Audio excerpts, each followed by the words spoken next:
lagi. Okay, saya akan paste link kehadiran sekali lagi. Okay, saya akan paste link kehadiran sekali lagi. So, boleh tolong isilah kehadiran untuk malam ini. Alright?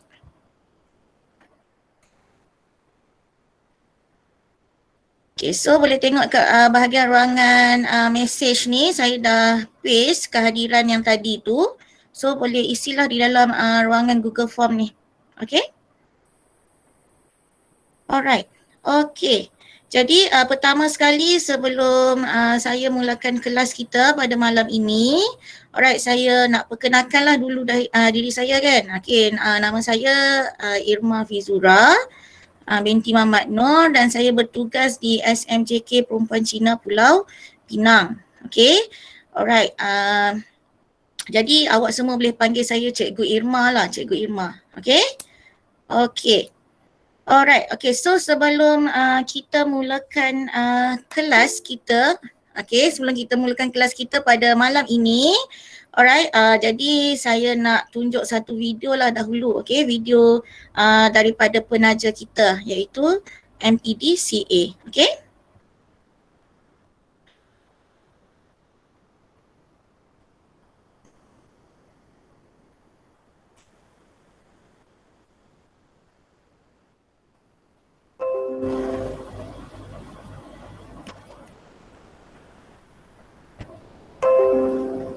Okay.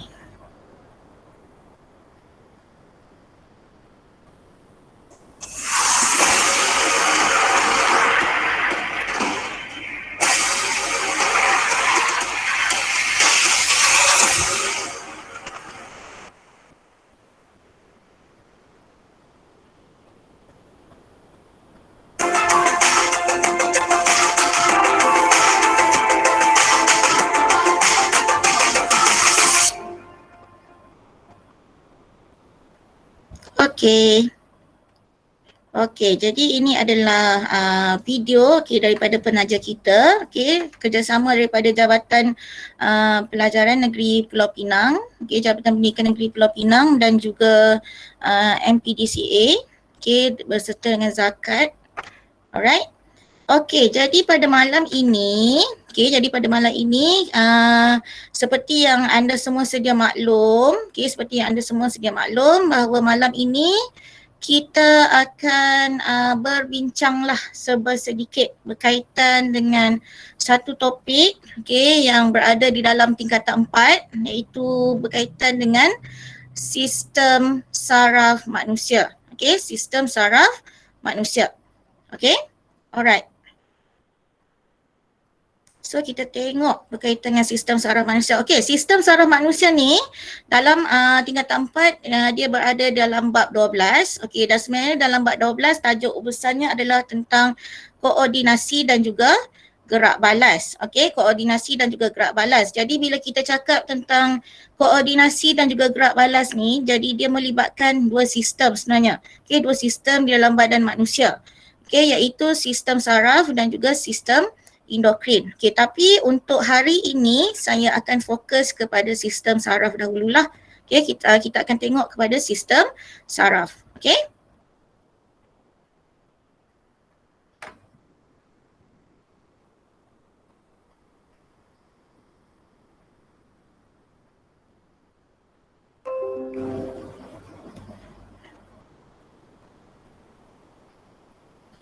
Alright.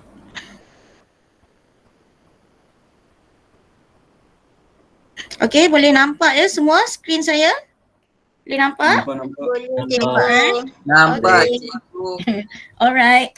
Jadi tajuk kita pada malam ini adalah berkaitan tentang sistem saraf manusia. Jadi kalau kita tengok berkaitan dengan sistem saraf manusia ni dia berada di dalam tingkatan 4. Jadi di dalam tingkatan 4 ni kiranya kita dah belajar. Kita dah belajar berkaitan dengan semua sistem yang berada di dalam manusia. Bila awak naik tingkatan 5, kita belajar pula lah berkaitan dengan tumbuhan serta persekitaran. Alright. Jadi apa yang saya nak tekankan di dalam bab ini sebenarnya? Pertama sekali, jadi kita tengok dahulu di dalam kelas kita pada malam ini, Okey, ini yang saya nak awak dapat. Okey, awak dapat. Okey, yang pertama sekali kita nak tengok berkaitan dengan komponen dalam koordinasi manusia. Okey, komponen dalam koordinasi manusia. So, bila kita sebut tentang koordinasi manusia macam yang saya bagi tahu tadi, ada dua sistem yang terlibat dalam koordinasi manusia, iaitu sistem saraf dan juga sistem endokrin. Okey, tapi untuk malam ini kita akan fokus kepada sistem saraf. Okey? Alright. Yang seterusnya kita akan tengok kepada fungsi. Okey, fungsi setiap neuron. Okey, setiap jenis neuron dalam penghantaran impuls. Okey, dalam penghantaran impuls. Okey, seterusnya kita akan tengok kepada struktur sinaps dan apakah fungsi sinaps. Okey, apakah fungsi sinaps, dan seterusnya akan tengok kepada penghantaran impuls. Okey, kita akan menerangkan tentang penghantaran impuls melalui sinaps. Okey. Alright. Dan yang seterusnya, apa yang awak akan pelajari pada hari ini juga adalah berkaitan tentang kita akan memerihalkan tindakan terkawal dan tindakan luar kawal yang melibatkan otot rangka. Okey, so untuk malam ini saya akan spesifik kepada tindakan terkawal dan tindakan luar kawal yang hanya melibatkan otot rangka. Okey, otot rangka. Okey, dan yang terakhir sekali kita akan memerihalkan tindakan refleks yang melibatkan 2 neuron dan juga 3 neuron. Okey. Alright, so ini yang kita akan pelajari pada malam ini. Okay? Alright. Okay, jadi bila kita bercakap tentang koordinasi manusia yang melibatkan sistem saraf, jadi inilah antara komponen-komponen yang terlibat dalam koordinasi manusia yang melibatkan sistem saraf. Okay, yang pertama sekali adalah rangsangan. Okay, rangsangan. Kemudian kita ada reseptor. Okey, kemudian kita ada sistem saraf. Okey, yang keempat efektor dan yang kelima adalah gerak balas. Okey, baik, sebelum kita teruskan kepada slide yang seterusnya, saya nak tanya awak lah. Okey, apa yang dimaksudkan dengan rangsangan tu? Apa yang dimaksudkan dengan rangsangan tu? Tindakan luar. Tindakan luar? Macam mana tu? Macam ancaman bahaya. Ancaman berbahaya. Okey, lagi?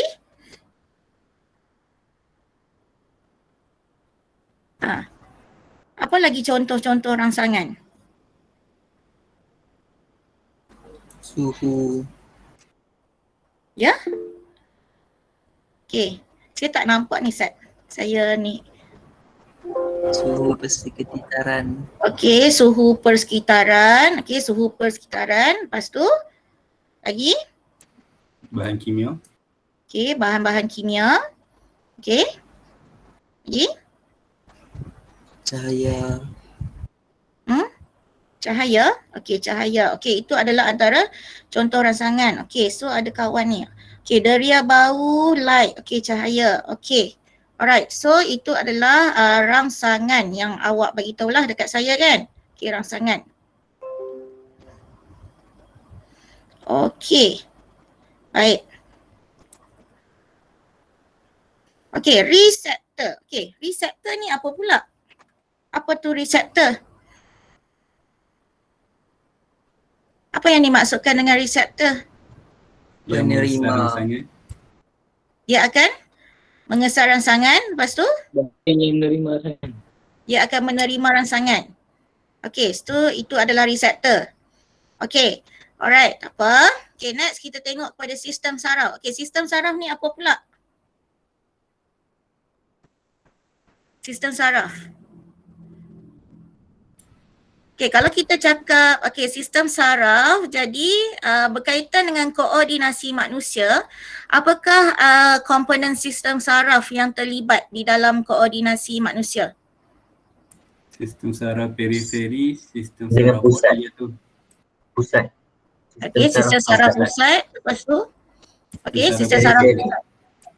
Okey, ada Periferi. periferi. Okey, alright. Okey, tak apa. Okey, next kita tengok kepada efektor. Okay, effector tu apa?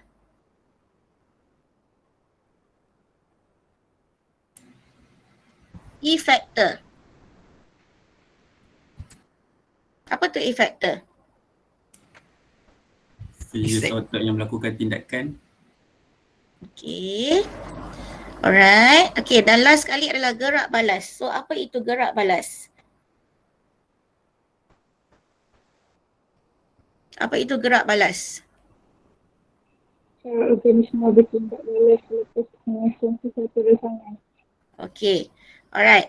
Okay, so itu adalah antara jawapan-jawapan lah yang saya terima daripada awak semua. Okay, jadi kita akan tengoklah satu persatu sebelum kita belajar tentang lebih lanjut berkaitan dengan tindakan terkawal dan juga tindakan luar kawal. Okay, so pertama sekali adalah berkaitan dengan rangsangan. Okay, so rangsangan ni dia merupakan perubahan. Okay, perubahan yang akan merangsang gerak balas. Okey, yang merangsang gerak balas. Okey, sebagai contoh macam ada yang bagi tahu saya tadi rangsangan cahaya. Okey, rangsangan cahaya. Okey, kemudian dari rasa sakit. Okey, rasa sakit. Okey, rasa sakit tu juga sebenarnya adalah rangsangan. Okey, rangsangan. So, kalau jari awak tercucuk dengan jarum, apa yang akan berlaku kepada awak? Kalau jari kita tercucuk dengan jarum, apa yang berlaku? Jari yang kata angkat. Kita akan tarik kan cepat-cepat jari kita tu daripada jarum tu kan. Okay. Alright, so kiranya bila kita akan rasa, rasa sakit tu dia merupakan rangsangan. Okay, rangsangan. Dan bila ada rangsangan, dia akan merangsang gerak balas. Okay. So bila kita cakap tentang rangsangan, okay, sebenarnya rangsangan ni dia terdiri daripada dua, iaitu satu rangsangan, okay, satu ialah rangsangan luar, okay, dan satu lagi adalah rangsangan dalam, okay. Okay, so rangsangan luar ni, okay, dia adalah rangsangan yang akan, dia adalah rangsangan dari luar lah, dari luar. Itu adalah rangsangan luar yang berlaku di luar badan kita. Okay, yang berlaku di luar badan kita. Manakala rangsangan dalam adalah rangsangan yang berlaku di dalam badan kita, di dalam organ-organ di dalam badan kita. Okay, jadi rangsangan luar dan rangsangan dalam ni, dia akan melakukan perubahan dan kemudian dia akan merangsang gerak balas. Okay, merangsang gerak balas. Okay, alright. Boleh faham tentang rangsangan ni? Boleh ya? Boleh. Alright. Okay, seterusnya kita akan tengok kepada reseptor. Okay, jadi kiranya reseptor ni, fungsi reseptor dia adalah untuk mengesan rangsangan dan seterusnya menghasilkan impuls. Okay, menghasilkan impuls. Okay, so ni adalah antara contoh-contoh reseptor lah yang terdapat pada bahagian badan kita. Okay, pada bahagian badan kita. Alright, so ada reseptor yang akan mengesan rangsangan luar dan ada reseptor yang akan mengesan rangsangan dalam. Okay, contohnya kalau reseptor yang akan mengesan rangsangan daripada luar adalah reseptor yang terdapat pada organ deria kita. Okay, yang terdapat pada organ deria kita. Okay, manakala kalau reseptor tu dia mengesan rangsangan dalam, dia akan terdapat pada organ dalaman kita. Contohnya di sel pankreas, okay, yang akan mengesan perubahan aras gula di dalam darah.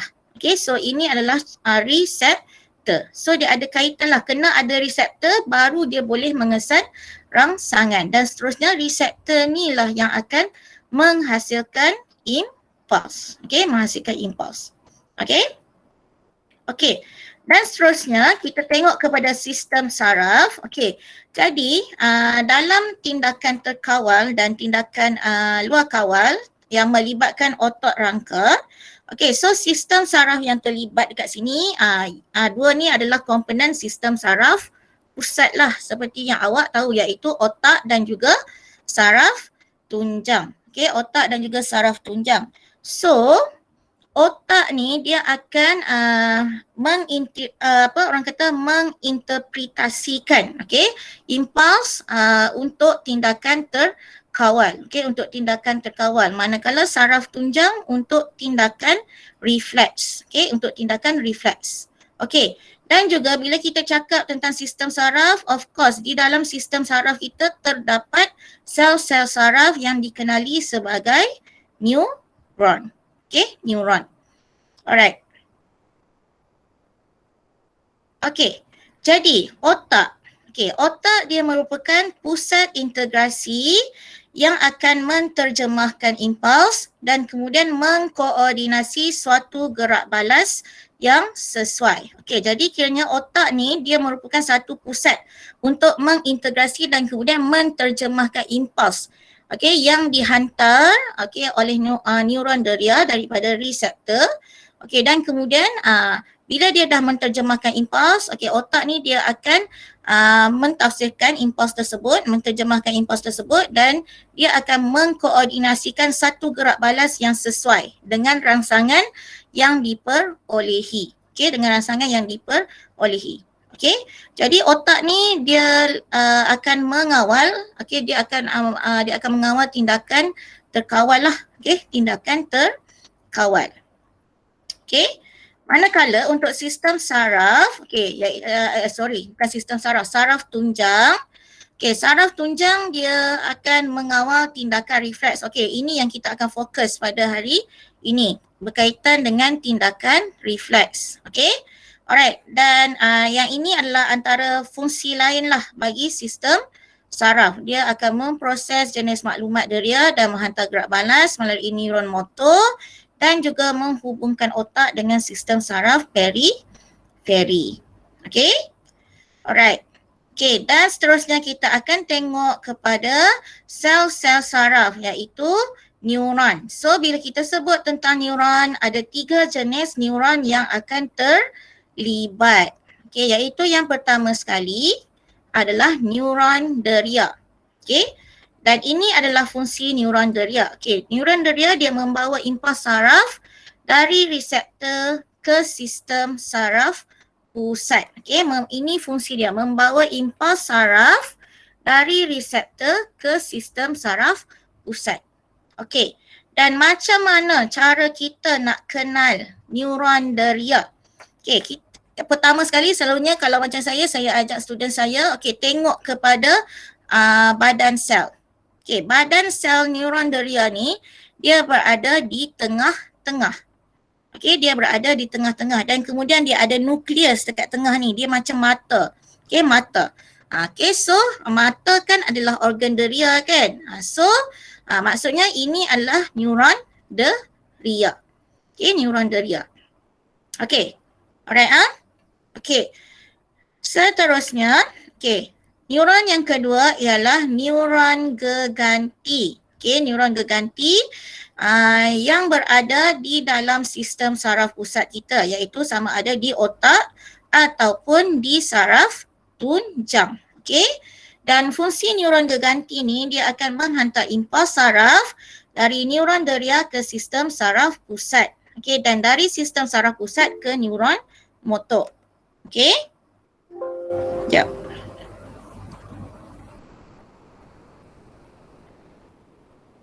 Ya, ada pertanyaan kenapa Izzati? Kenapa Izzati? Ada nak tanya apa-apa Izzati? Awak angkat tangan.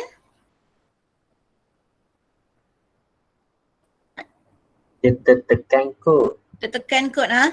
Alright. Okay, saya sambung lah.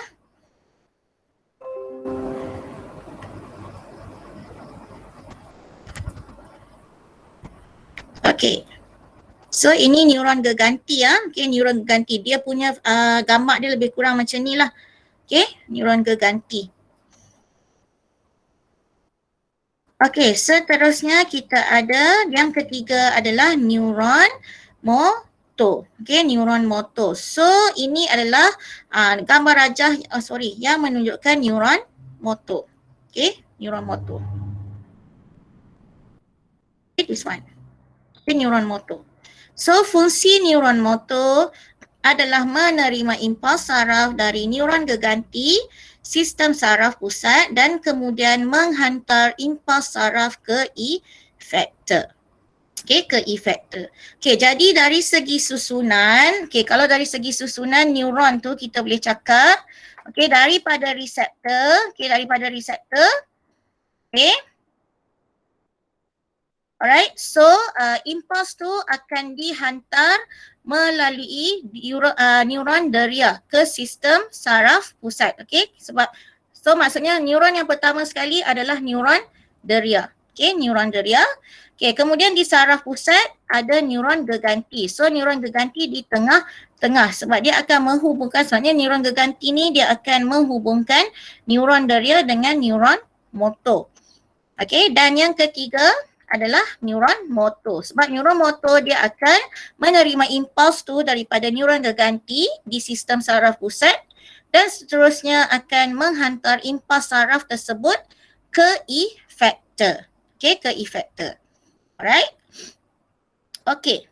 Jadi, so apabila impuls tu dah sampai ke efektor, so efektor ni adalah bahagian yang melakukan gerak balas. Okey, jadi ada dua jenis efektor, dua contoh efektor lah yang kita tahu. Yang pertama adalah melibatkan otot. Okey, melibatkan otot.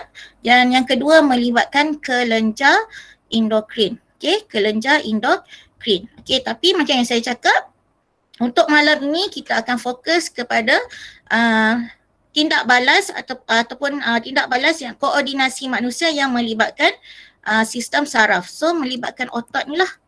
Okay, melibatkan otot. Okay.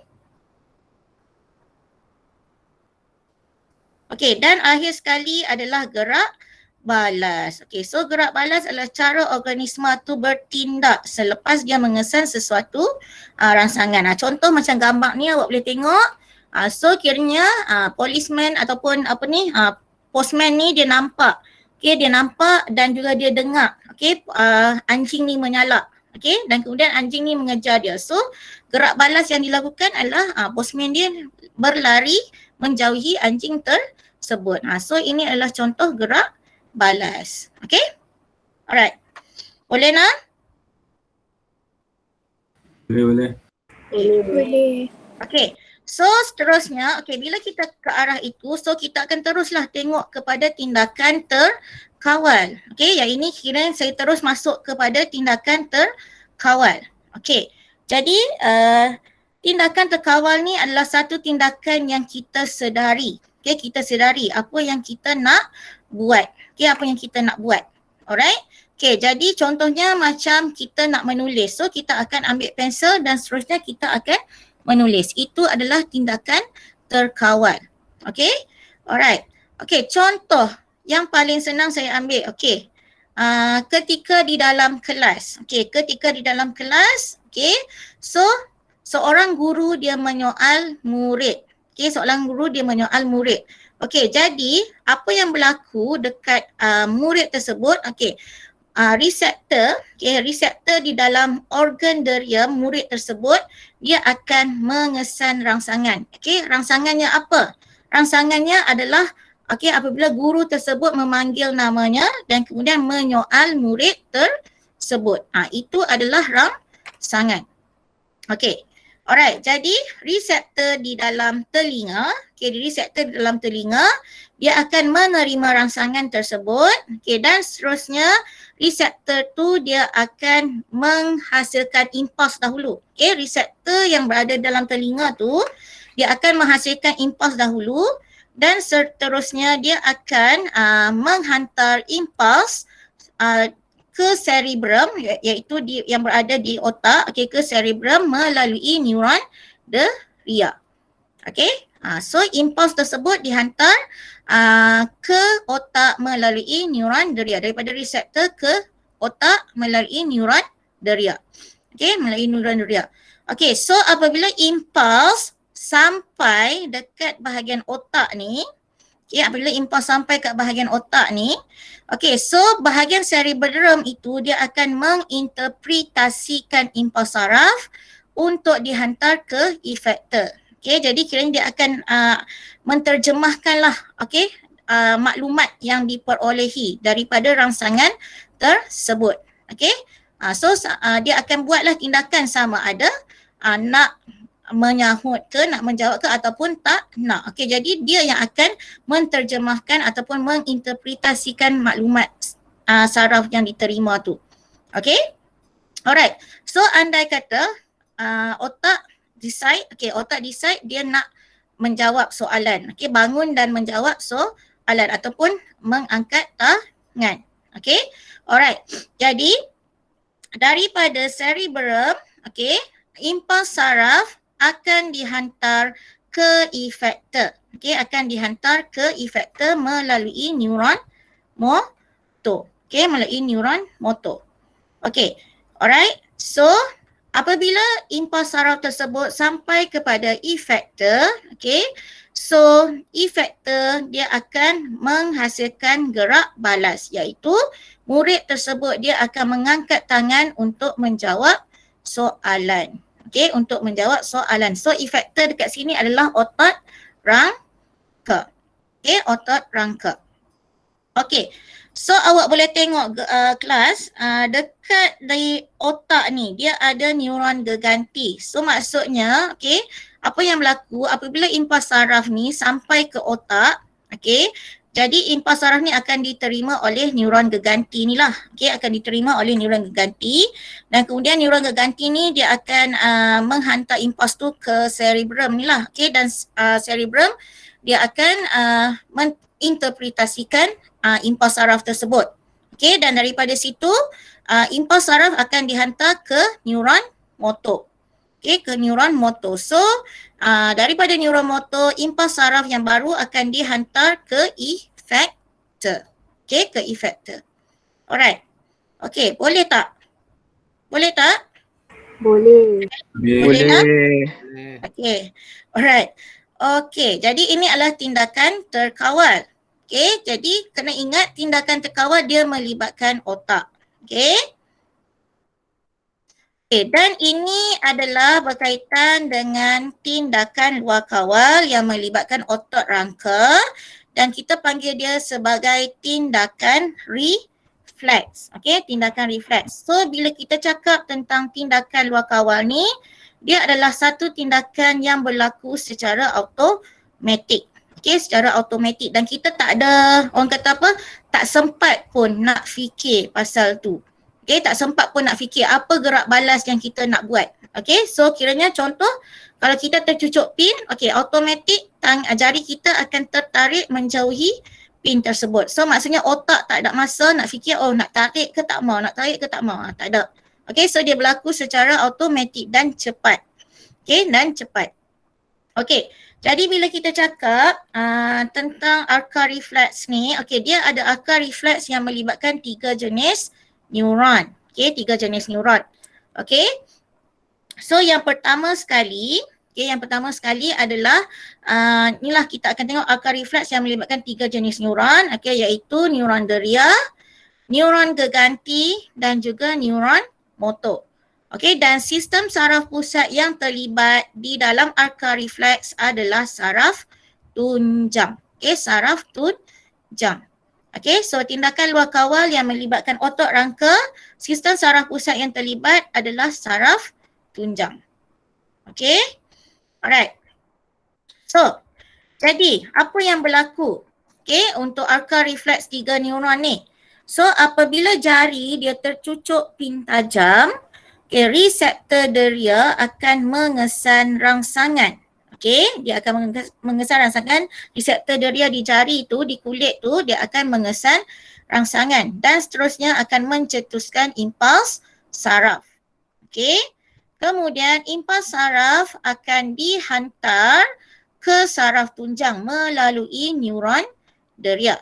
Okay, alright. So di dalam saraf tunjang, impuls saraf akan dipindahkan dari neuron deria melalui synapse, okay, synapse ke neuron geganti. Okay, so this is synapse. Ini adalah synapse. Okay, ruang di antara dua neuron tu. Okay, ruang di antara dua neuron tu itu kita panggil sebagai synapse. Ini adalah synapse.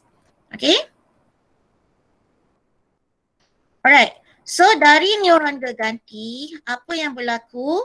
Impuls saraf akan dipindahkan ke neuron motor. Okay. So apa yang berlaku selepas itu, neuron motor dia akan menghantar impuls saraf ni dari saraf tunjang ke efektor iaitu tisu otot. Okay, supaya jari dialihkan dengan cepat.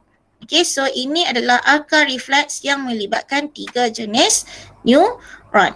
Okay, jadi kelas apa yang saya nak awak fokus dekat sini adalah tentang perjalanan. Okay, tentang arca reflex yang melibatkan 3 jenis neuron ini.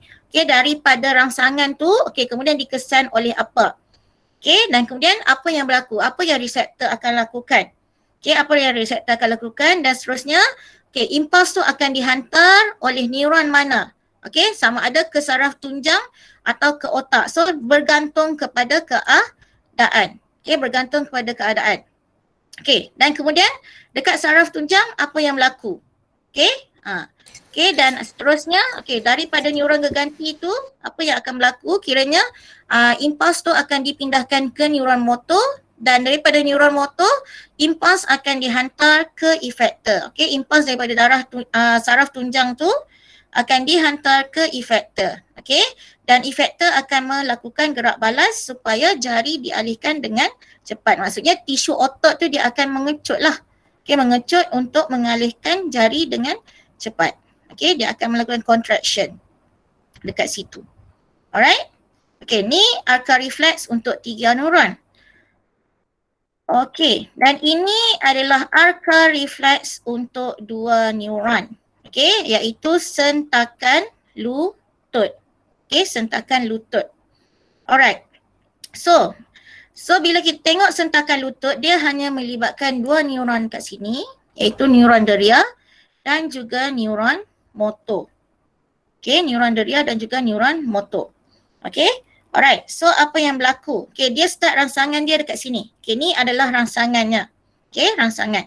Okay, jadi apabila tendon di bawah tempurung lutut diketuk, okay, otot quadriceps akan menjadi regam. Okay, otot quadriceps akan menjadi regam. Okay, dan seterusnya akan merangsang reseptor regam untuk mencetuskan impuls. Okay, so ini adalah otot quadriceps. So ini adalah reseptor regam. Okay, so bila tendon tu diketuk, so otot quadriceps ni dia akan meregang dan akan merangsang reseptor regang untuk mencetuskan impuls saraf. Okay, dan seterusnya impuls saraf ni daripada reseptor regang, dia akan dihantar ke neuron motor. Okay, daripada neuron, so neuron deria, daripada reseptor regang ni, neuron deria dia akan menghantar impuls saraf ke neuron motor yang berada di dalam saraf tunjang.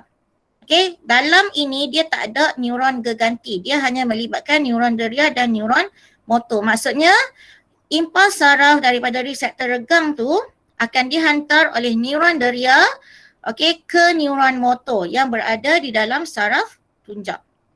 Okay, dan seterusnya neuron motor akan menghantar impuls saraf dari saraf tunjang ke efektor iaitu otot quadriceps. So otot quadriceps akan melakukan gerak balas iaitu otot quadriceps akan mengecut lalu menyebabkan kaki tersentak ke hadapan.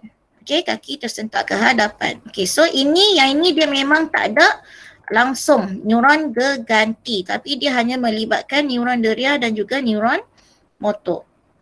Okay? Okay. Okay nak? Okay. Boleh? Boleh. Okay. Sikit lagi. Okay. Dan seterusnya kita nak tengok kepada synapse. Okay, synapse. So macam tadi saya beritahu, okay, penghantaran impuls akan berlaku melalui synapse. So apa itu synapse? Okay, synapse adalah celah sempit yang memisahkan bonggol synapse daripada dendrit neuron yang menerima impuls. Okay. So synapse ni dia akan memainkan peranan yang penting untuk membenarkan impuls saraf. Nak saraf impuls saraf tu dipindahkan dalam satu arah sahaja. Dalam satu arah sahaja. So kiranya impuls saraf tu dia tak akan berpatah balik. Tak akan berpatah balik. Alright. Jadi ini adalah sinaps. Ini adalah sinaps, celah ni. Celah ni adalah sinaps dan ini adalah bonggol sinaps. Bonggol sinaps. Daripada satu neuron. Alright.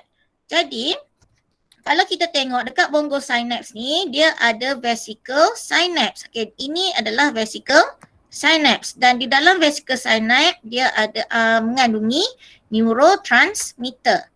Neurotransmitter. Alright. Dan kemudian di bonggol sinaps juga ada banyak mitokondria. Because mitokondria ni dia berfungsi untuk menjanakan lebih banyak tenaga. Semasa pemindahan impuls lah. Daripada satu neuron ke satu neuron yang lain. So andaikan ini adalah neuron deria. Neuron deria, dan ini yang ini ni adalah neuron penerima iaitu neuron geganti. Neuron geganti.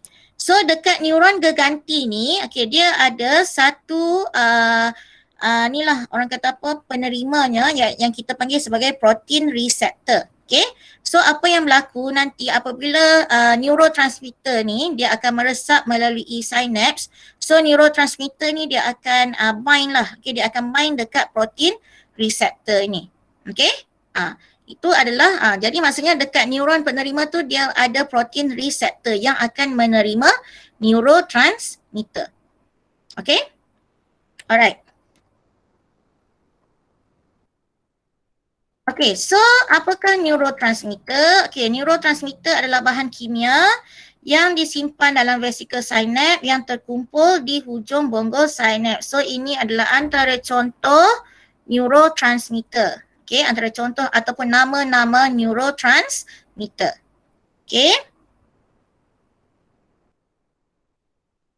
Jadi macam mana impuls dihantar merentasi sinaps?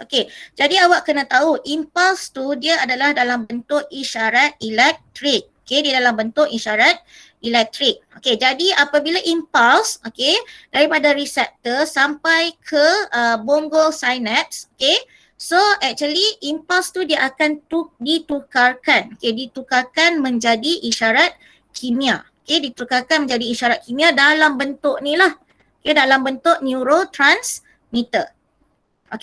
Alright. So apabila impuls elektrik tu dia sampai ke bonggol sinaps, jadi vesicle sinaps ni akan dirangsang. Vesicle sinaps akan dirangsang untuk membebaskan neurotransmitter ke dalam sinaps. Alright. So kena ingat neurotransmitter ni adalah isyarat kimia. Isyarat kimia. Alright. So kemudian apa yang berlaku? Neurotransmitter dia akan meresap melalui sinaps dan bergabung dengan protein reseptor spesifik yang merupakan reseptor pada dendrit neuron penerima. So macam yang saya bagi tahu tadi, apabila neurotransmitter tu meresap melalui celah sinaps tu, neurotransmitter ni dia akan bergabung dengan protein reseptor tadi. Yang merupakan reseptor pada dendrit neuron penerima. Dan seterusnya, penggabungan neurotransmitter dengan reseptor dia akan merangsang pencetusan impuls yang seterusnya. Kiranya apabila neurotransmitter tu dah bergabung dengan reseptor, so isyarat kimia tadi akan ditukarkan semula kepada isyarat elektrik iaitu impuls. Impuls yang baru. Jadi impuls ni akan dapat dipancarkan terus melalui neuron penerima. Dan seterusnya akan sampailah ke efektor. Alright. Ini adalah cara penghantaran impuls merentasi sinaps. Ada pertanyaan? Ada nak tanya apa-apa? Tak ada, cikgu. Tak ada, cikgu. Tak ada? Alright. So kalau tak ada pertanyaan, okay, kita tengok satu video set dulu. Bukan. Okay, ni berkaitan dengan synapse. Nampak kan video ni? Nampak. Dia dalam bahasa Inggeris Nampak.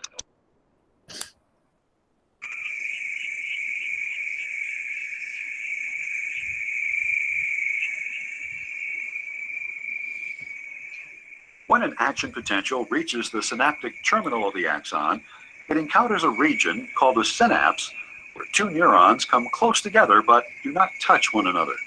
A minuscule gap, called the synaptic cleft, separates the synaptic terminal of the first or presynaptic neuron from the dendrite or cell body of the second or postsynaptic neuron. The arrival of an action potential at the synaptic terminal caused Okay, ni adalah bongo synapse lah. Okay, bongo synapse dan ini adalah dendrit bagi neuron penerima. Okay. the synaptic terminal become positively charged and release neurotransmitters into the synaptic. Okay, ni adalah reseptor tu lah, protein reseptor pada dendrit neuron penerima. So, apa yang awak boleh tengok dekat sini, yang warna purple, warna hijau ni, ini adalah neurotransmitter. Okay. The cleft. The neurotransmitters diffuse rapidly across the synaptic cleft and bind to receptors in the membrane of the dendrites or cell body of the postsynaptic cell. Okay, alright. Okay, so saya nak tunjuk yang itu je lah. Maksudnya macam mana, okay, apabila impuls tu dia sampai dekat bongo synapse, so isyarat impuls tu dia akan ditukarkan menjadi neurotransmitter. So seterusnya vesicle synapse tu lah akan dirangsang untuk membebaskan neurotransmitter ke celah synapse. Okay? Alright. Okay. Okay, ada soalan tak sebelum kita buat sedikit latihan? Ada soalan tak? Ada pertanyaan? Ada tu. Tak ada? Okay, untuk yang mana yang baru mai tu, okay, saya share lagi sekali link untuk isi kehadiran. So, boleh isi lagi lah kehadiran. Okay, Sat.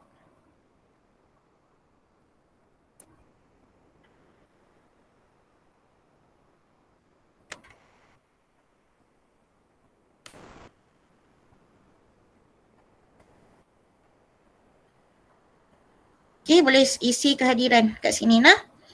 Okay, bagi siapa yang belum isi kehadiran. Okay, alright. So, sekarang ni, alright, saya nak awak masuk kat sini. Awak buka quizzes.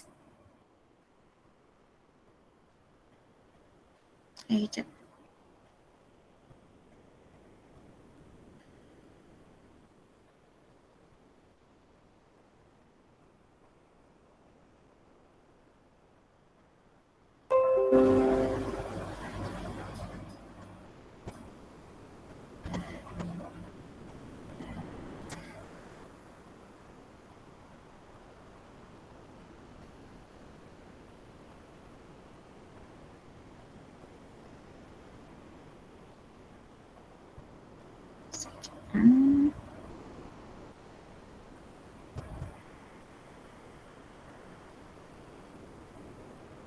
Okay, boleh masuk link ni, joinmyquiz.com, kemudian enter join code ni. Okay.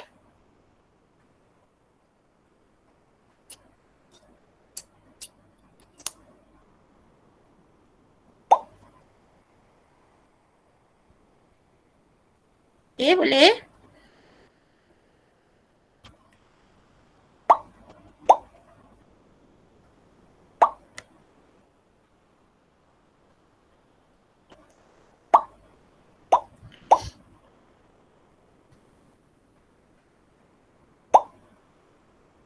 Divija.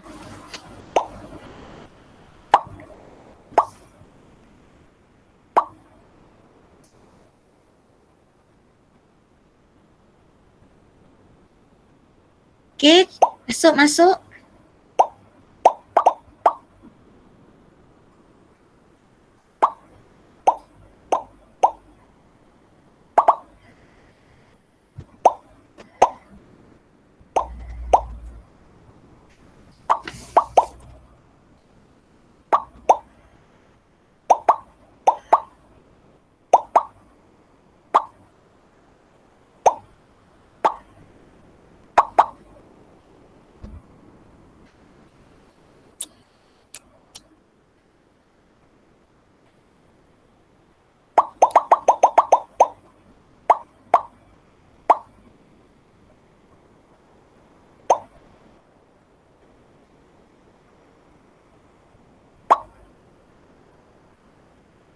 Okay, saya menunggu lagi untuk masuk.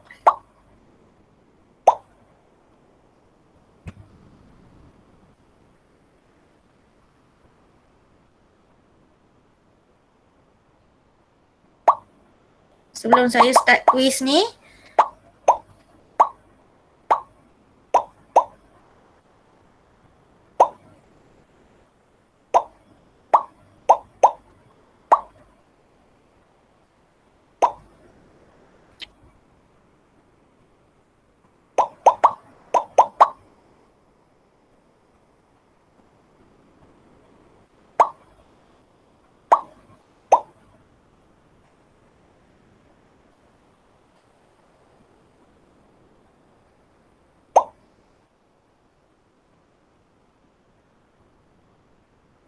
okey, masuk nah.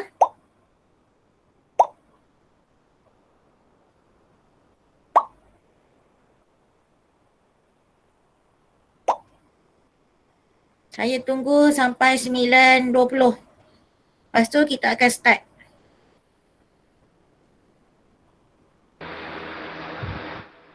Okey.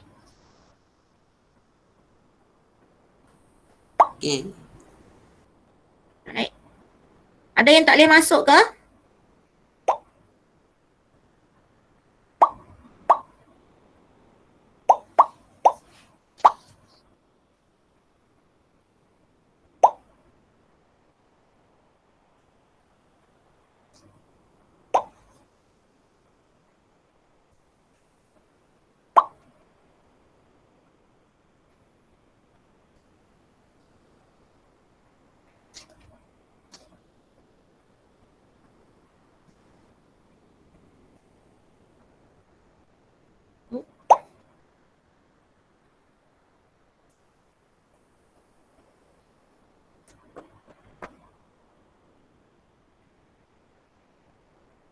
Okey.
Okey.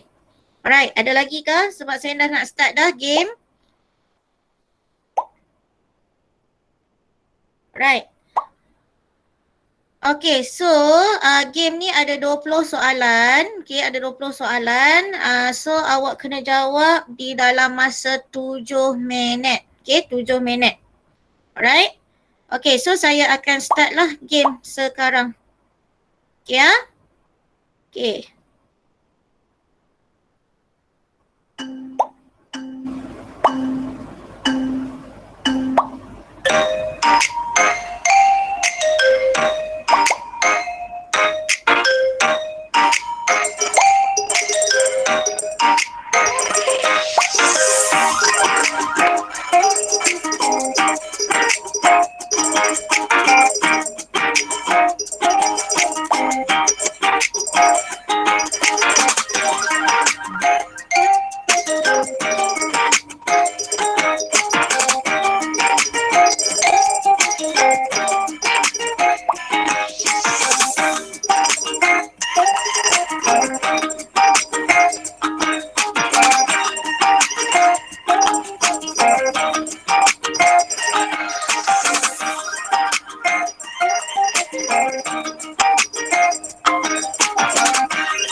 Okay.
ada 4 minit 30 saat lagi.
Tiga minit 15 saat lagi.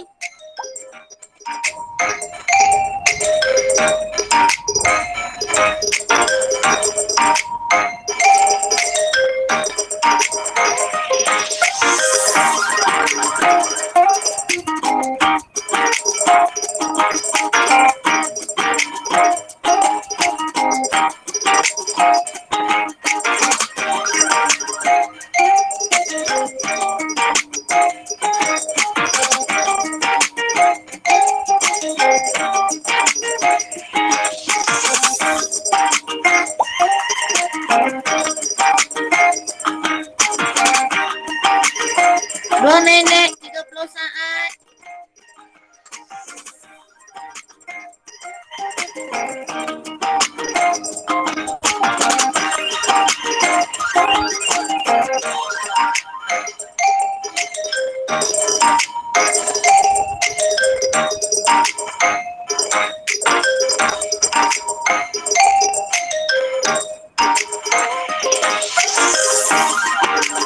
Okey, 2 minit lagi.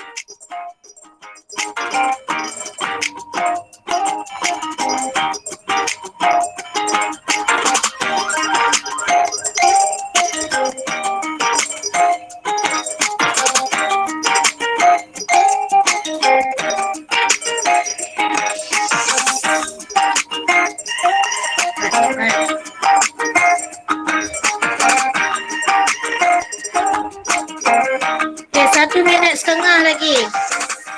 Siapa yang tak habis lagi ni?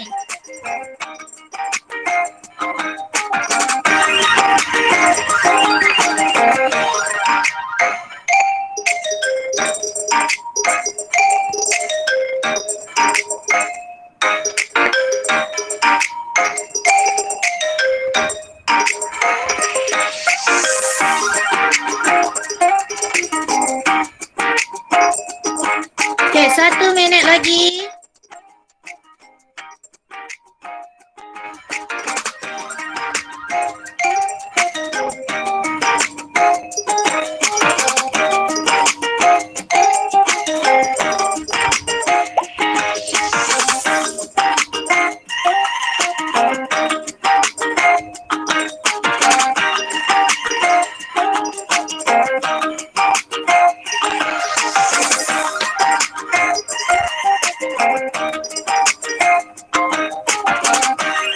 Okey, 25 saat.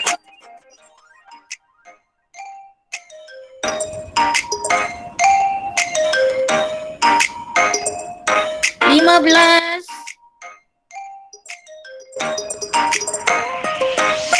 Sembilan. 8. 7. 5. 3. 2. Tutup.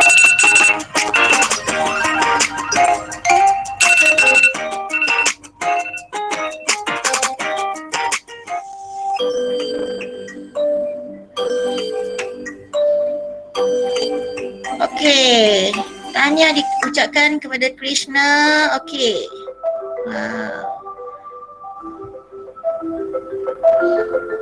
Hafiz dan juga Nur.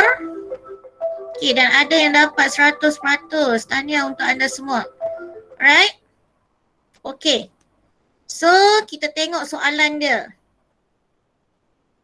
Soalan yang awak jawab tadi. Okay, ni soalan yang pertama. Okay, Rajah menunjukkan 3 jenis sel saraf P, Q dan R antara yang berikut yang manakah urutan pemindahan impuls saraf yang betul. Okay, so macam yang saya beritahu, start dengan neuron deria. Ini neuron deria. Okay, kemudian neuron geganti dan juga neuron motor. Okay, neuron motor. So RPQ. Okay, RPQ. Okay, contoh tindakan terkawal. Nak 2 jawapan kat sini. Okay, so jawapannya ada 2 lah kat sini. Iaitu memanah dan juga membaca. Membaca ni tindakan terkawal. Okay. Yang lain-lain ni adalah tindakan luar kawal. Okay, namakan neuron di atas. So, ini adalah neuron motor. Okay, neuron motor. Okay, antara yang berikut, yang manakah fungsi X? Okay, X ialah synapse. So, fungsi synapse memindahkan impuls. Okay, memindahkan impuls dari Y ke Z. Okay, Y ke Z. Okay. Okay, apakah fungsi Y? So, Y kita tahu kat sini ini adalah vesicle synapse. So, dia akan menghasilkan neurotransmitter dan membebaskan neurotransmitter. Okay, apa fungsi neurotransmitter dalam sistem saraf? Okay, ini jawapannya, membantu. Okay, penghantaran impuls saraf dalam satu arah sahaja. Okay, next, soalan 7. Rajah menunjukkan penghantaran impuls melalui synapse. So, manakah antara berikut adalah bahan X? Okay, so kita nak tahu nama bahan X tu macam yang saya tunjuk tadi. So, antara contoh synapse adalah ni, noradrenalina. Okay, noradrenalina. Okay. Okay, Rajah menunjukkan satu jenis neuron. So, apakah fungsi neuron ini? So, sebenarnya ini adalah neuron motor. Jadi, neuron motor menghantar impuls saraf dari sistem saraf pusat ke efektor. Okay, urutan aliran impuls dalam tindakan terkawal adalah rangsangan, dimulakan dengan rangsangan, kemudian reseptor akan menerima rangsangan dan menghasilkan impuls. So, impuls akan dihantar oleh neuron deria ke otak. Okay, dan daripada otak, impuls akan dihantar ke efektor, okay, melalui neuron motor dan seterusnya gerak balas akan terhasil. Okay, Rajah menunjukkan sejenis neuron. So, neuron ini membawa impuls dari reseptor ke sistem saraf pusat sebab ini adalah neuron deria. Okay, Rajah menunjukkan laluan impuls apa yang akan berlaku jika neuron Z tidak berfungsi. Sebab neuron Z kita tahu ini adalah neuron motor. Jadi kiranya kalau neuron motor tidak berfungsi, so efektor tidak dapat melaksanakan gerak balas. Okay. Okey, tindakan yang berlaku secara serta-merta tanpa disedari atau difikirkan terlebih dahulu, ini adalah tindakan luar kawal. Next, okey, bahagian manakah pada badan manusia yang mengesan rangsangan? Okey, mengesan rangsangan macam yang saya beritahu tadi, itu adalah reseptor. Okey, reseptor. Okay, Rajah menunjukkan salah satu tindakan luar kawal. Apakah kepentingan utama tindakan tersebut bagi manusia? Okay, jadi kiranya tindakan luar kawal, tindakan refleks ni, maksudnya dia akan automatik menjauhkan kita punya organ daripada benda-benda yang bahaya adalah untuk menghindari daripada kecederaan yang serius. Okay, namakan jenis tindakan yang ditunjukkan. So, ini adalah tindakan refleks. Okay, tindakan refleks. Okay, tindakan yang terhasil selepas koordinasi oleh sistem saraf. Okay, so ini adalah gerak balas. Bukan rangsangan, bukan reseptor. Gerak balas. Okay, sel khas di dalam organ deria yang menghasilkan impuls saraf adalah reseptor. Okey, urutan aliran impuls dalam tindakan luar kawal adalah reseptor, kemudian saraf tunjang dan ke-efektor. Okey. Next, apa yang akan berlaku jika bahan P kurang dibebaskan ke sinaps? So, kita tahu bahan P adalah neurotransmitter. So, bila neurotransmitter kurang dibebaskan ke sinaps, penghantaran impuls akan menjadi lebih lambat. Okey, lebih lambat. Okey, dan yang terakhir sekali, apakah neuron yang terlibat dalam sentakan lutut? So, ingat sentakan lutut, kita hanya ada 2 neuron yang terlibat, iaitu neuron deria dan juga neuron motor. Okey? Alright. Okey. Ada pertanyaan tak dekat situ? Ada pertanyaan tak? Tiada, Cikgu. Tak ada. Okey, kalau tak ada, tadi tu kita buat macam soalan objektif lah kan. Okay, so law ni kita nak tengok pula kepada soalan struktur. Okay, soalan struktur. Dan juga esei lah. Okay, soalan esei lah, senang saya cakap. Okay, soalan esei kita akan buat sama-sama. Alright, saya nak bincang soalan ni lah dulu. Okay, kita tengok soalan ni. Okey, doktor menyuntik sejenis dadah kepada seorang pesakit untuk mengurangkan rasa sakit. So, menggunakan maklumat dalam rajah di bawah. Okey, terangkan bagaimana suntikan dadah itu dapat mengurangkan kesakitan yang dirasai oleh pesakit tersebut. Okey, jadi bila kita nak jawab mana-mana soalan pun, sebab tu dia ada beri kita gambar rajah. Okey, gambar rajah. Sebab gambar rajah ni dia akan membantu kita lah. Okey, dia akan membantu kita ataupun clue untuk menjawab satu-satu soalan tersebut. Okey, sesuatu soalan tersebut. Okey, jadi apa yang awak boleh lihat dekat gambar rajah ni? Sebab dia kata menggunakan maklumat dalam rajah di bawah. So apa yang awak boleh nampak dalam rajah ni? Awak boleh nampak apa? Dadah halang pembebasan neurotransmitter.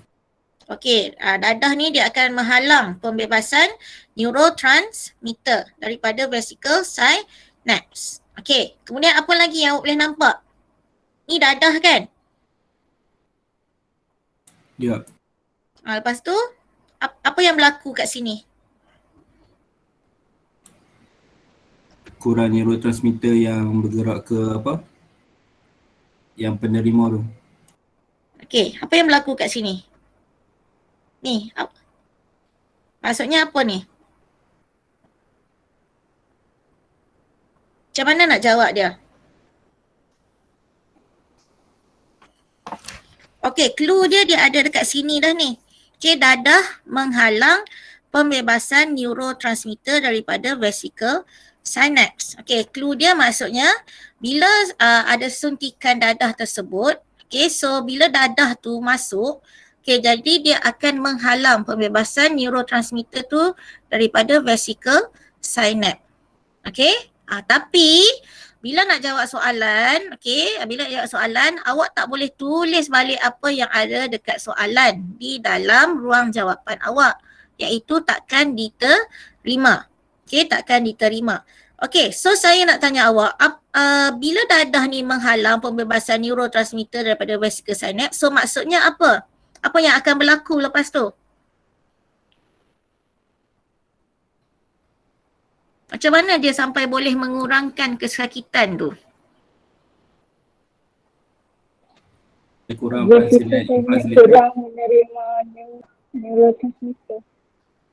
Okey, so pertama sekali. Ingat balik apa fungsi vesicle synapse? Apa fungsi vesicle synapse? Pembebas neurotransmitter. Membebaskan neurotransmitter. Okey, so itu adalah fungsi vesicle synapse kan? Alright, jadi sekarang ni dadah tu dia menghalang vesicle synapse tu daripada membebaskan neurotransmitter. So kalau kita nak tukar sedikit ayat tu, kita nak cakap apa? Macam mana? kita tak boleh sebut dadah dadah, dah tak ada pasal dadah. Tapi kita nak cakap pasal neurotransmitter dengan synapse. So bila dadah menghalang vesikel synapse tu daripada membebaskan neurotransmitter, so apa yang berlaku? Apa yang berlaku?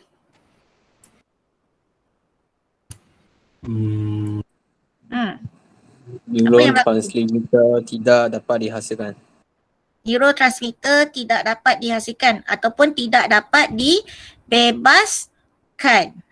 Okay, so yang pertama sekali, okay, awak boleh jawab. Jadi bila dadah tu dia menghalang vesikel synapse daripada membebaskan neurotransmitter. So maksudnya yang pertama sekali, okay, neurotransmitter tidak dapat dibebaskan oleh vesikel synapse. Okey, yang ini ni kita boleh terima jawapan dia sebab dia tak ada berkaitan dengan dadah. Maksudnya ini adalah kesan. Apabila dadah tu menghalang neurotransmitter daripada dibebaskan. Okay. So maksudnya neurotransmitter ni tidak dapat dibebaskan oleh vesikel synapse. Okay, so bila neurotransmitter tidak dapat dibebaskan oleh vesikel synapse, apa yang berlaku? Seterusnya. Apa yang berlaku?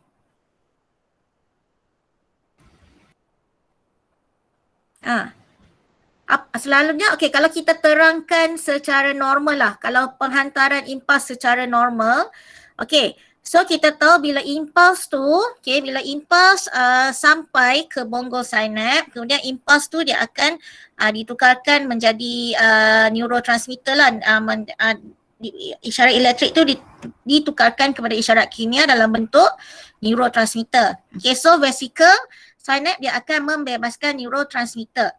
Okay, then neurotransmitter tu dia akan meresap ke celah synapse. Okay, dan kemudian neurotransmitter akan bergabung dengan protein reseptor di dendrit penerima. Okay, alright, tapi sekarang ni neurotransmitter tidak dapat dibebaskan oleh vesikel synapse. So apa ayat yang seterusnya yang awak boleh letakkan dekat sini? Ada impuls tidak berlaku. Tak dengar. Penghantaran impuls tidak berlaku. Penghantaran impuls tidak berlaku. Belum lagi sebab sekarang ni kita nak cakap pasal neurotransmitter. Kita tak cakap pasal synapse. Kita tak cakap pasal impuls. Kita nak relate dengan ni, neurotransmitter ni. Dan neurotransmitter yang meresap. Dekat mana? Celah synapse. Dekat dalam celah synapse. Ya, jadi maksudnya bila neurotransmitter tu tak dapat dibebaskan oleh vesikel synapse, so tiada neurotransmitter yang meresap ke celah synapse. Okey. Dapat? Okey. Jadi, bila tiada neurotransmitter yang meresap ke celah synapse, so apa yang berlaku pula lepas tu? Tiada neurotransmitter yang bergabung dengan protein reseptor. Ya. Okey, tiada neurotransmitter yang bergabung dengan protein reseptor. Okey. Neurotransmitter yang bergabung dengan protein reseptor. Okay. Alright. Jadi, bila tiada neurotransmitter yang bergabung dengan protein reseptor, so apakah kesan dia daripada situ? Apa kesan dia daripada situ?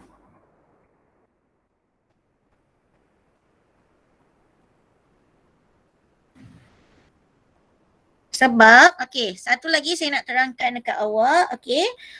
Lagi satu awak kena tahu bahawa, okey, apabila neurotransmitter dia bergabung dengan protein receptor, so impuls baru akan tercetus. Okey, impuls baru akan tercetus ataupun kita boleh cakap neuron dendrit penerima tu dia akan dirangsang.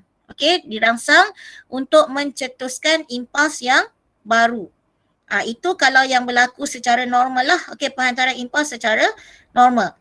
Okey, tapi sekarang ni, okey, so tak ada neuron transmitter yang bergabung dengan protein receptor. So, Ada impuls baru. Impuls. tiada Pencetusan impuls. tiada apa tadi? Sorry. Pencetusan. Okey, tiada pencetusan impuls ataupun tiada impuls baru yang tercetus. Okey? So awak boleh tulislah tiada. Okey. Kiranya yang ini ni saya buat dalam bentuk point lah. Kiranya awak kena ingat tau. Bila kita jawab soalan dalam bio, point-point ni sangatlah tidak digalakkan. Tapi sebab sekarang ni sebab saya terangkan dekat awak, so saya buat dalam bentuk point. Okey, lagi satu kena ingat dalam soalan esei ataupun soalan struktur, okey, digalakkanlah untuk buat dalam bentuk ayat. Okey, ayat penuh. Okey, tak mau ada point-point yang sekerat-sekerat. Okey? Boleh nah? Alright.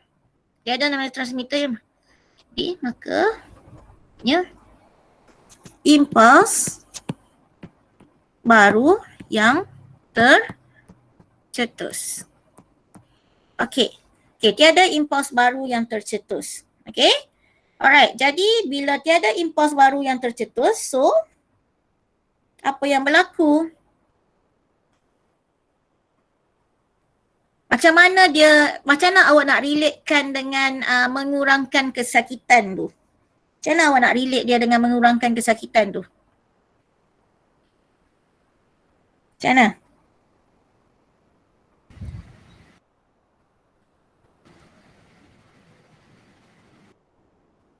Macam mana nak relate dengan mengurangkan kesakitan tu? Sebab bila impuls baru tak tercetus, jadi maksudnya ada tak penghantaran impuls yang berlaku ke ke efektor ke ataupun ke otak ke apa ke, ada tak penghantaran impuls yang berlaku? Tidak. Tak ada kan?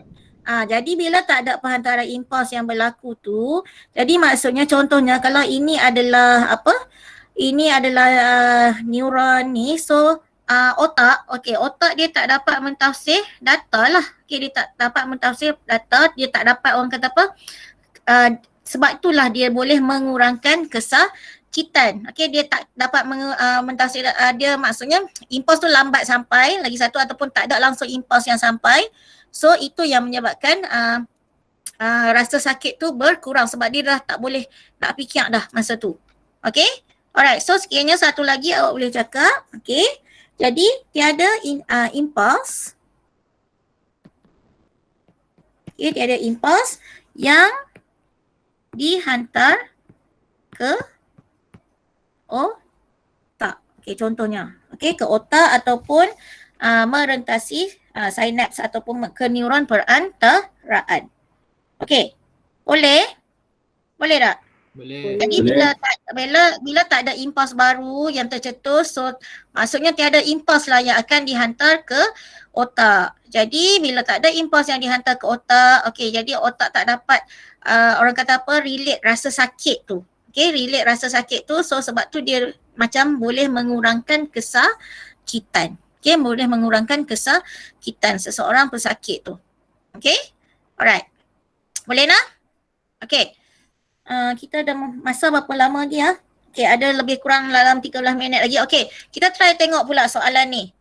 Okey, Encik A mendengar loceng pintu rumahnya dibunyikan. Okey, terangkan bagaimana pemindahan impuls berlaku dari reseptor ke efektor. Okay, reseptor ke efektor apabila loceng pintu dibunyikan. Okay, so kalau macam ni awak nak start macam mana? Awak punya jawapan. Nak start macam mana? Okay, kita tengok balik soalan dia. Terangkan, okay, Encik A mendengar loceng pintu rumahnya dibunyikan.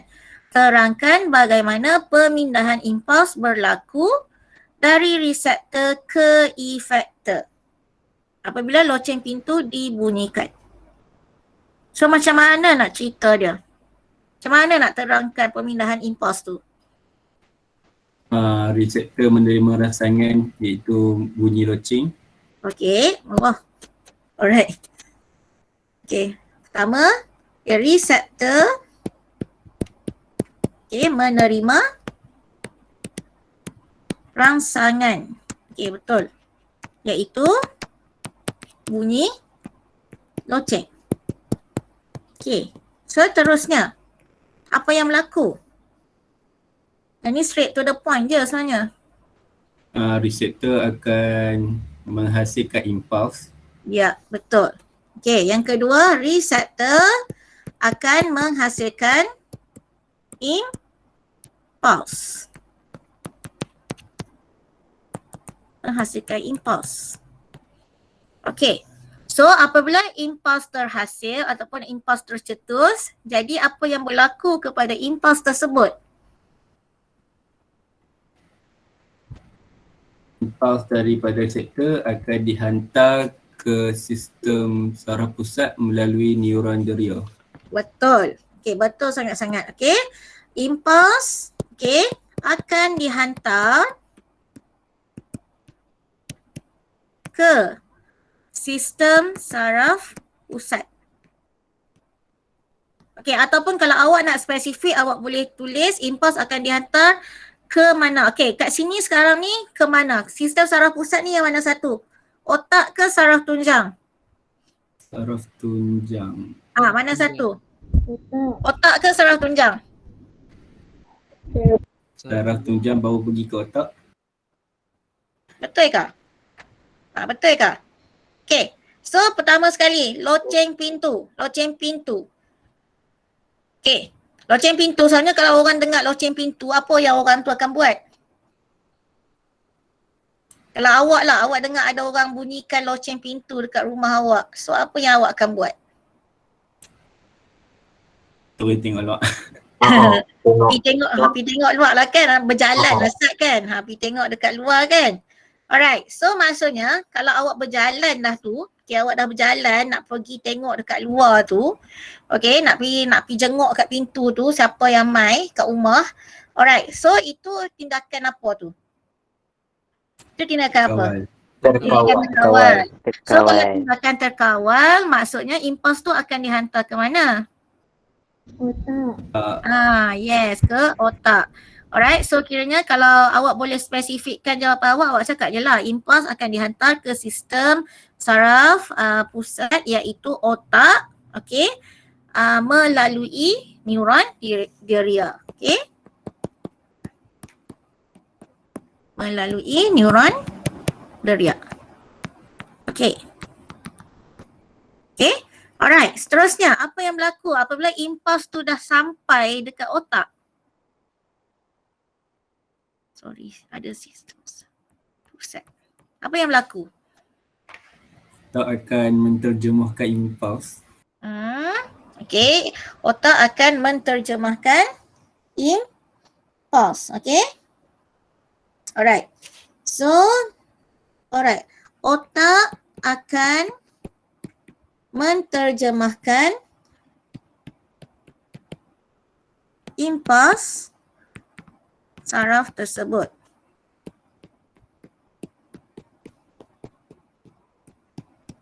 Okay, otak akan menterjemahkan impuls saraf tersebut. Okay, so bila dia menterjemahkan impuls saraf tersebut, sebenarnya lepas tu otak dia akan buat keputusan. Okay, dia akan buat keputusan lah. Alright, okay, dan seterusnya, okay, awak tambah sikit dan seterusnya membuat keputusan. Okay, membuat keputusan. Alright. Okay, jadi bila otak tu dia dah membuat keputusan, maksudnya impuls baru akan tercetus. Okay, impuls baru akan tercetus. Okay, jadi apa yang berlaku kepada impuls baru ni? Apa yang berlaku kepada impuls baru ni? So daripada otak,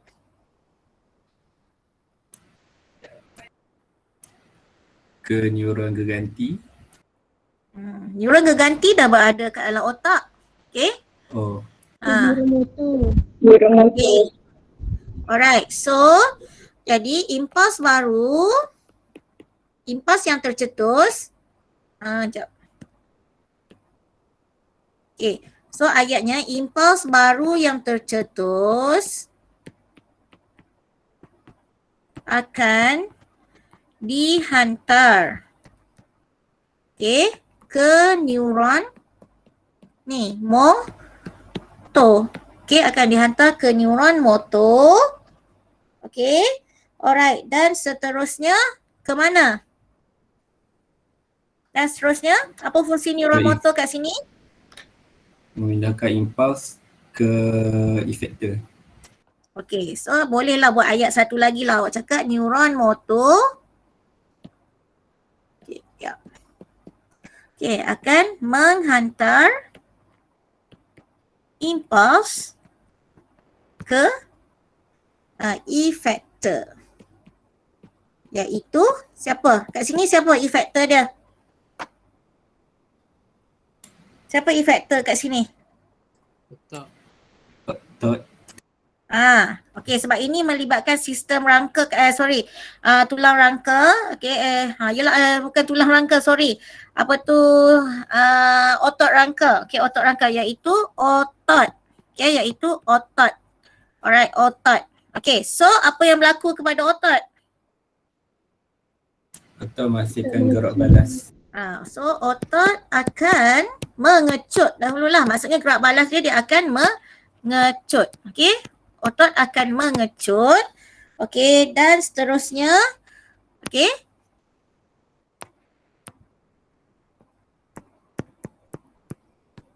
Ya, pintu akan dibuka. Okey, pintu akan dibuka. Alright, so itulah gerak balasnya. Maksudnya otot dia akan mengecut, sama ada otot kaki lah kat sini, tak apalah, kita tak payah spesifik otot mana. So kita just cakap otot tu akan mengecut dan seterusnya pintu akan dibuka. Okay? Alright. Boleh? Boleh tak? Boleh. Boleh. Okay. Ada pertanyaan tak tentang ni? Nak Tak ada. jawab dia. Okay ya? Alright. Terutama sekali kalau macam soalan ni, okay. Soalan yang macam yang ni kan. Okay, so kiranya macam yang saya bagi tahu dekat awak tadi, gambar rajah tu dia memang memainkan peranan yang penting lah. Okay, setiap kali kalau awak nak jawab apa-apa soalan struktur ataupun apa-apa soalan esei, so kita tengok kepada ni lah rangsangan. Okay, inilah rangsangannya dalam soalan. Okay, dia akan bagi gambar rajah dekat awak. Lepas tu daripada gambar rajah tu kita kena tafsirkan apa yang berlaku.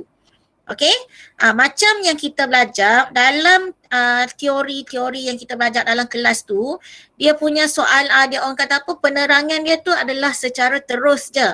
Dia tak ada bagi satu-satu permasalahan. Okey, tapi kalau dalam soalan, okey, soalan tu dia akan berubah sedikit. Contoh macam yang ini. Kalau macam yang tadi tu, penerangan tentang penghantaran impuls melalui sinaps tu, dia adalah apa yang berlaku secara normal. Okay, tapi yang ini dia bagi satu situasi di mana dadah tu, bila ada suntikan dadah, dia akan mengurangkan kesakitan yang dirasai oleh pesakit itu. Okay, so maksudnya macam mana suntikan dadah tu dia boleh kurangkan kesakitan tu. Okay, jadi refer kepada soalan. Okay, refer kepada soalan. Dan awak kena ni lah, bila kurangkan kesakitan, maksudnya mesti neurotransmitter tu tidak dihasilkan. Okay, tidak dihasilkan.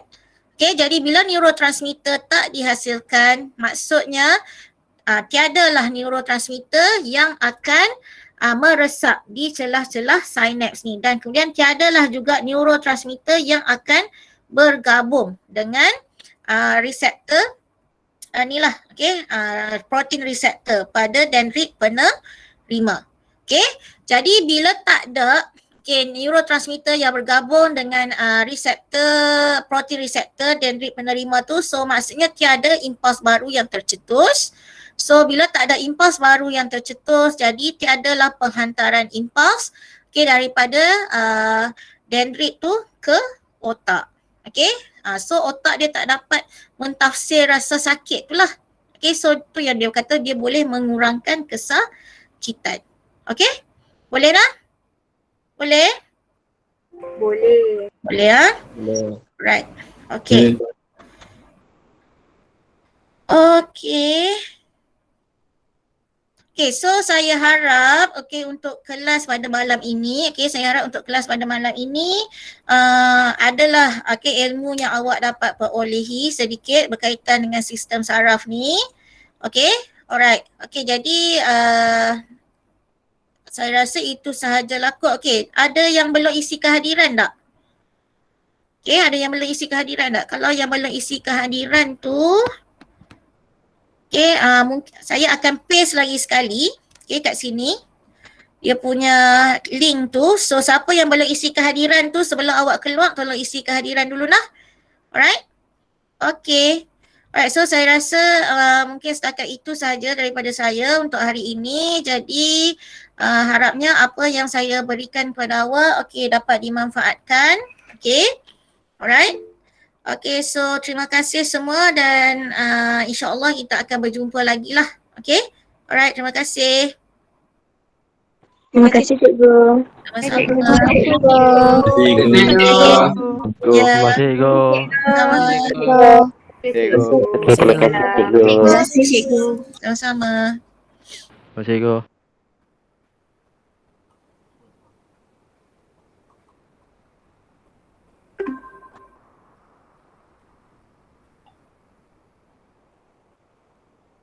Masih cikgu. Sama-sama. Terima kasih, Go.